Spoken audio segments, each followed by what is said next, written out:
Hello everyone and welcome to a very special episode of PS1 Music Talk. In line with my month of Final Fantasy IX celebration, I'll be talking about Melodies of Life, the game's main theme.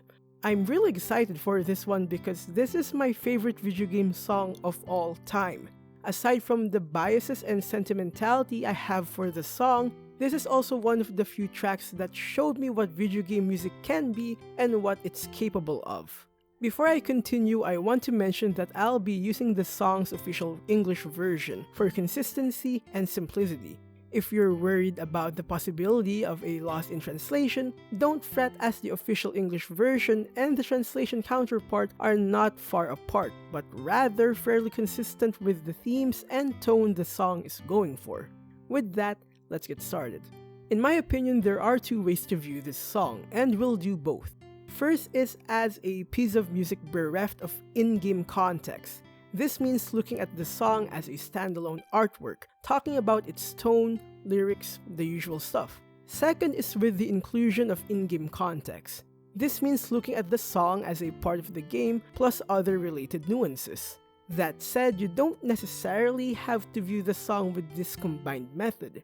I'm using this method to be able to provide what I believe is a holistic and complete view, at least on a very surface level. So, Melodies of Life was arranged by Shiro Hamaguchi, composed by the living god of music Nobuo Uematsu, and sung in both Japanese and English by Emiko Shiratori. The original Japanese lyrics were written by Hiroyuki Ito, while the English version was done by Alexander Smith. This song has been released multiple times as a part of multiple soundtracks and arrangements for other Final Fantasy entries and endeavors. I would describe the track as slow, serene, and wistful, which is rather apt since Melodies of Life is a ballad in the modern sense, not the traditional one. This is mostly reflected through the lyrics, but more on that later. For now, let's take a listen at some sections of the song. Alone for a while, I've been searching through the dark for traces of the love you left inside my lonely heart, to weave by picking up the pieces that remain. Melodies of life, love's lost refrain. A voice from the past, joining yours and mine, adding up the layers of harmony. And so it goes on and on. Melodies of life, to the sky beyond the flying birds, forever and beyond. As you've heard, the song has a steady pace and has pronounced instruments that blend together into a beautiful, soft harmony. It makes use of what I would describe as light tones, warm and welcoming sounds. Kinda ironic considering the song's lyrics. Melodies of Life has themes of love, lost, and memories. How memories serve as proof of something, that by looking through these memories we can relive what was experienced. This is best shown through the song's verses. Aside from that, the song is also bittersweet. Going back to my previous statement, there are obvious hints of loss, specifically losing a special person.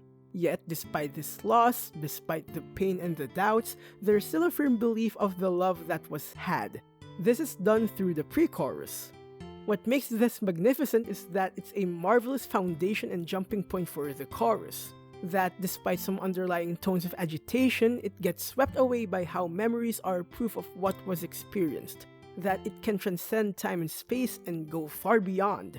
That it can bring people together whenever or wherever they are. That as long as someone remembers, these things will never die. This is what makes this song stand out to me. It could easily be just another video game love song, but it tells a great message about love and loss. That even though you've technically lost someone, you don't lose them in full. They've definitely left a mark in you, whether it be a reciprocation of affection or something else entirely, that you only lose them if you let it be lost. Moving on, let's finally look at the song with in-game context.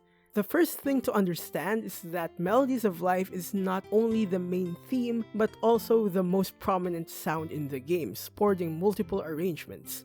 I say this because I believe it's not a complete view of the song if I don't look at the standout tracks that come from it. For the sake of simplicity, I'll be looking at 2 tracks.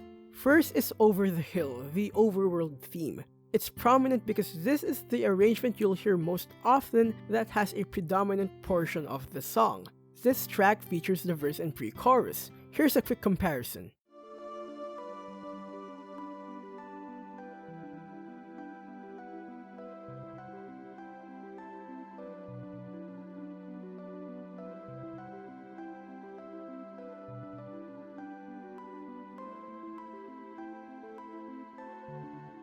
Alone for a while, I've been searching through the dark for traces of the love you left inside my lonely heart.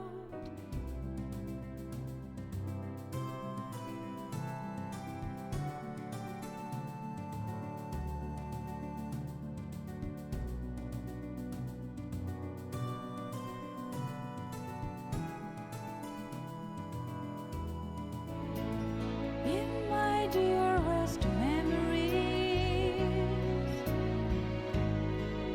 I see you reaching out to me.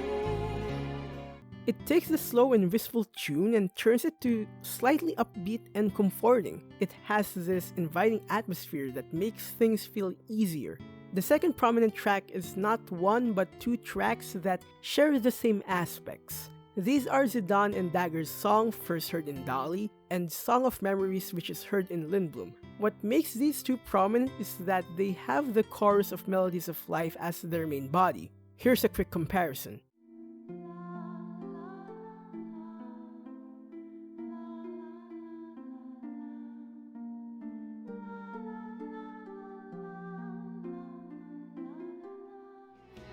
A voice from the past, joining yours and mine, adding up the layers of harmony.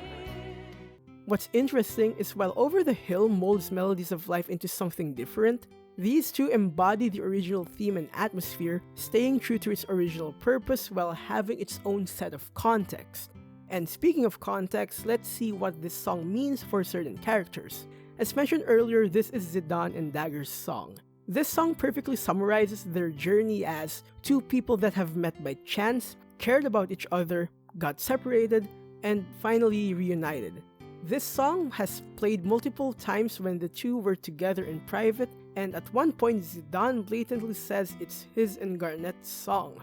And if you take the ending into consideration, then it all wraps up into this neat package of love and lost. To these 2, this is not only a love song that represents their relationship to the player, this is the song that binds them together no matter the distance. It's a representation of their dedication to each other.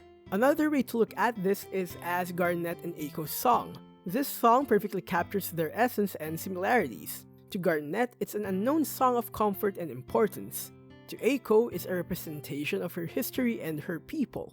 And with the subsequent reveal of Garnet's shared history with Eiko, this song becomes a symbol of their shared heritage.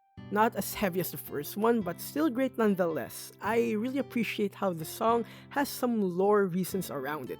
The final in-game context to view Melodies of Life with is the overall theme of the game. It's no secret that Final Fantasy IX deals with the subject of life and death and how to deal with them. If you take everything I said from earlier and put it in this viewpoint, it all goes back full circle. While the game asks the question of what is life and what is death, the song tries to alleviate a pain point associated with the 2. That in life we experience things, and part of that experience is a form of loss like death. And while death is painful and technically the end of something, it's not the total end. As the song states, memories transcend this. It breaks boundaries. As long as someone remembers, it's not fully lost. but rather continues to live on. A very good message to tell people. It's really hard for me not to appreciate Melodies of Life, as a standalone song is a great piece of music that ultimately tells a good message. Its serene tone and heartful lyrics weave a tale that is fairly realistic yet helpful.